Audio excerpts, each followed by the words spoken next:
One day my husband and I, we was just riding, and we saw this guy putting a sign on a building. And I said, baby, stop.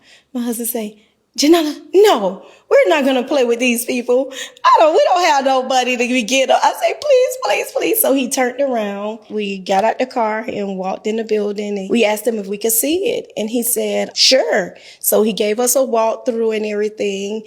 And once we finished the walkthrough, he said, do you like the building? And I said, I love the building. I said, but here's the problem. I don't have a dime. I said, I don't have any money. And I say, but if you allow me to move in this building and open up a school, I promise you I will pay you your money back. And that's when he was like, are you crazy? No, no. And I'm like, oh God, my husband got in the car like, oh my God, she just embarrassed me. He asked me for my number. And a couple of days later, he gave me a call and he said, hey, come pick up the keys. He said, I trust you. When we arrived to the school, he said, you know why I'm giving you these keys? Because when I came from Cuba, I came to the guy that owned this building and I said the same thing to him. And I know it was no one but God.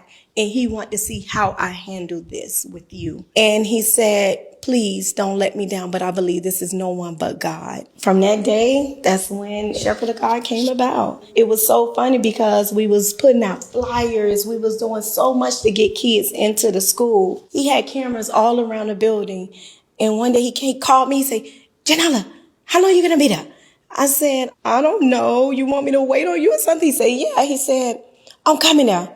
So he arrived and he said, how are you selling this building? You don't have no furniture in here. He said, I'm going to give you money. So I'm thinking it's going to be about $500, $600. He wrote me a check for $28,000. And with that, that was the start of, Shepherd of God Christian Academy. Just one dream. And please, y'all don't give up on your dream because it's always someone that God is touching.